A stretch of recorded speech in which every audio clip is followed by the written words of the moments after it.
2010 World Cup officially in the history books, and 2 official FIFA entries from EA having been released over the past 12 months, players around the globe have certainly had their fill of football. But while FIFA 10 innovated with its gameplay and immersion, World Cup South Africa refined the experience and put the legendary event in players' hands. Now with enhanced player personalities, a new goalkeeping mode, and unparalleled customization at its core, FIFA 11 looks to raise the bar yet again. FIFA will get to this one.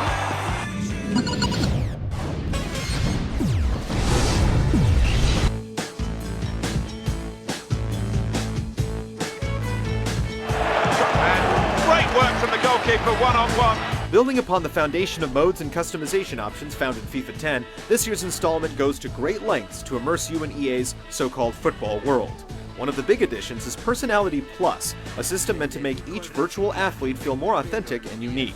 Behind the scenes, a robust database taps into 36 attributes and 57 traits compiled by top-tier soccer scouts to inject a new level of realism into the series. The system works well, helping the sport's brightest stars stand out from the crowd, while giving more casual fans an excuse to go gaga for Kaka or loony for Rooney. Trying to keep the ball here, but they haven't been able to do so. Goalkeepers have also been infused with Personality Plus, making some much more aggressive than others, and placing an emphasis on learning their tendencies as a tactical advantage. Even if you don't recognize all of the players enough to appreciate what it brings to the table, the overall play on the pitch feels more balanced and authentic as a result of it, and that, on its own, is a huge plus. Not wasting any time, purposeful passing here. Goalkeepers are often some of the most important players in the sport, and this year, you'll have the chance to take on the daunting yet rewarding responsibility of minding the net through various game modes. A rather simplistic control scheme combines with multiple on-screen indicators to make goalkeeping in FIFA 11 more of a mind game than anything else. It keeps the option from being boring and one-dimensional. That's a waste of some good possession. No matter which player type you choose, or even if you want to be a player, coach, or manager, FIFA 11's career mode is back and will certainly keep you busy. The mode has been refined from years past and now delivers faster feedback to complement the streamlined calendar, tournaments, and new team management tools. You can't continue your career from FIFA 10 though, and the mode's rather slow rate of character progression means you'd better be ready for the long haul.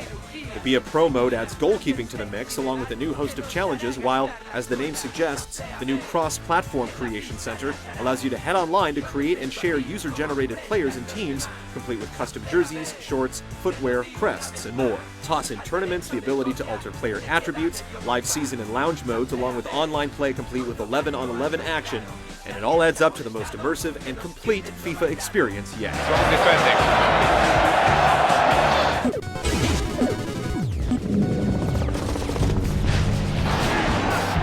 What an opportunity, but what goalkeeping ending. Top bracket man. For all of the tweaks and refinements to FIFA's framework this year, none impact the overall experience like the adjustments made to the gameplay itself. The new Pro passing system allows for modified crosses and swerve passes, making the outcome dictated more by player skill than AI. Find the sweet spot and you're rewarded with precision ball movement that can break down the best of defensive sets and result in clean shots on goal. The only downside here is the occasional misinterpretation of your passes that will see the ball go to players you didn't intend. Also, the teammate AI hasn't been ratcheted up to account for all the variables in passing, resulting in an occasional misread that will stop a promising play cold. Despite these minor annoyances, huge improvements to the jostling and collisions involving multiple players add substantial liveliness to the game. Players react by trapping, heading, and otherwise realistically interacting with the ball, which, when combined with the impact of Personality Plus and Pro Passing, deliver the most authentic FIFA game yet.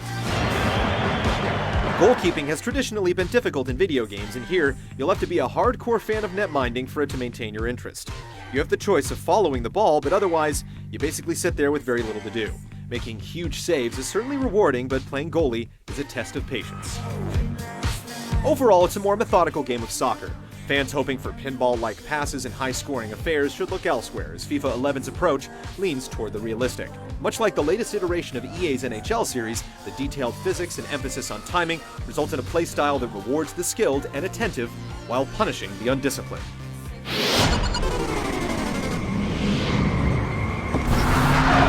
Keeps it going well. One of the bigger complaints about last year's FIFA 10 was its overall presentation. It wasn't bad, but when compared to other EA Sports games, it certainly fell flat in the areas that mattered most.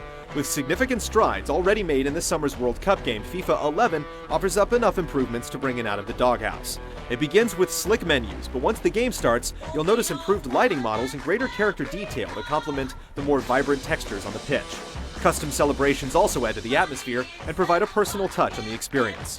The sound has seen some TLC as well, with vastly improved crowd chants and custom audio options. Martin Tyler and Andy Gray return with solid performances, but it's nothing that's going to change anyone's opinion. Andy Gray and myself, Martin Tyler, it's a very good buy. The crowd visuals are still in the weeds though, and along with some poor player models and the occasional awkward animation, it serves to keep FIFA's presentation just short of fantastic. Certainly a foul. Is it going to be a second yellow? If you've played either of the past two entries in EA's FIFA franchise, then you'll likely appreciate the improved gameplay, robust customization options, and emphasis on realism that help set the series apart. FIFA 11 doesn't deliver anything truly revolutionary, but it does improve on nearly every aspect of an already stellar game.